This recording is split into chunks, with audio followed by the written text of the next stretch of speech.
part I decided to tackle first was this part here, which is actually installing this little bracket which holds up the left tailpipe. Now the problem I had is I have a hitch on here.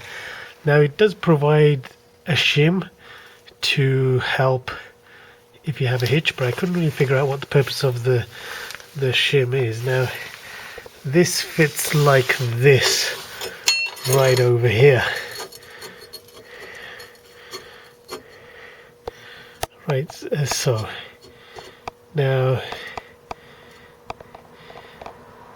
you can either install it on top like this, which I'm doing, or you can loosen the brackets. So you can loosen the brackets on the whole of the tow hitch bar, insert it, or you can either, sorry, that's my place, you can either insert it like this. Now I'm not going with this option because what will end up happening is, yes, I'll have a gap all the way along here for the rest of the bar, and I don't really want to have that on my tow bar, have this gap here. You know, I don't want it to be a weak point. It might put extra pressure on this nut here or whatever, but that's an option you have. You can loosen the bolts and just sort of slide it in. What I'm going to do is insert it like this. Now this bar was this bracket here was much wider. What I've done is I've cut a bit off. I've cut half an inch off. Just looking at it now, I probably need to cut a little bit more off, because this tow bar has a little bit of a groove here. So I'm going to take a little bit more off. I mean, this doesn't hold much weight anyway, so it doesn't need to be super strong, but I'm going to take a bit more off, and then that way the holes will line up that much better. So so that's what I'm going to do there. Okay, so I've installed this bracket. My biggest problem, which took the longest time, was that when I had this tow bar installed, I wasn't much mechanically inclined. I got it installed by Canadian Tire. They stripped the bolts, the threads for this bolt, and so you had to put a bolt in upside down as opposed to this way, which is just... So it was a case of getting that open, and then it was a case of feeding it through and tightening this when I didn't have access to the other end. It kept spinning.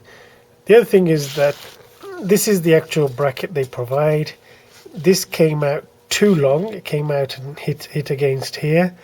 They did provide a shim which says for those vehicles with a tow bar. I didn't quite know how that worked, but the option was, like I said, was put it in between the loosen the actual tow bar and slide this in between, which I didn't want to do because it will leave a gap along here. So what I did is I just put it on top here, and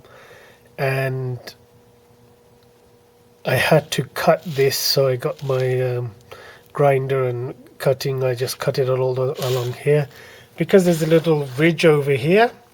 There's a little ridge right here, and so in order to make it so that it clears that, I cut some off, which is fine because there's still enough distance between the hole and the edge. Okay, so that's been installed. Then once that was installed, then I loose fitted all of these quite dark, but I loosely fitted the actual muffler, and then I didn't actually tighten any of the bolts. I just loosely fitted it, and then after doing that, I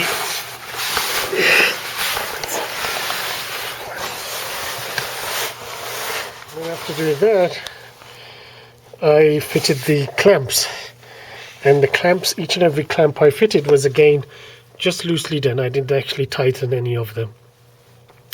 Then that gives it a wiggle room. This one here installs into that bracket there, which then, if you follow it all the way along, fits into the bracket the little hook over there. So that's all the same as the factory one, which you take off. This side here, you then have a piece which then comes over the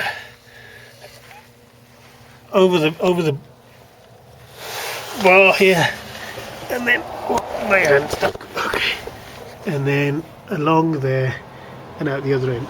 And then what you do is you just wiggle these around to make sure. So you use your factory, the one on the right hand side as the setting, and you wiggle these ones around so that they're both level, and you look at it from the back of the car. And then once you've got it all level, then you go ahead and tighten them. And I put anti-seize on each and every one of these bolts, and then I went ahead and tightened it, and I've positioned them accordingly. Like for example, this one here at the back, where is it gone? I've positioned so that from the rear of the vehicle you can't actually see the nut, so it looks a lot cleaner. And then these ones here, I've positioned them so that the nut is on the facing outwards, so that it was easy for me to tighten, and if I do need to take them off, I can easily get my wrench in there and take it off as well. And the same for these ones which fit onto the ones that fit onto the muffler eyes, sort of. So make sure you plan that so that you're not fighting and making the job more difficult than it is. Okay, so what's left now is the thing to note is that when you install this pipe here, so there's your muffler, it comes over the top and then down, and it goes along. What you'll notice is that this pipe gets very close to the brake line right here. So what I did is I got some cable ties. This was actually touching. So what I did is I got some cable ties, and this is a metal rod here. I'm not mechanically inclined, so I don't know the exact names of all of this. But I got these 2 cable ties, and I just cable tied along here. So there's some distance there between them. I mean, it's not a great deal of distance, but at least it's not touching. And I tried, there's not much wiggle room, there's nowhere else I can take this pipe, so this is the most I can do there.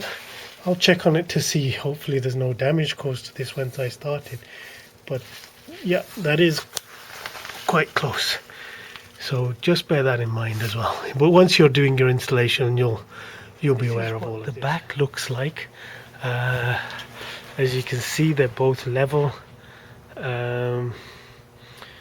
I just eyeballed it. I didn't actually measure it because so by eyeballing it looks measured. You can see the tailpipe for the left on there. Once the vehicle's been lowered from the jack stands, that's not going to be much noticeable.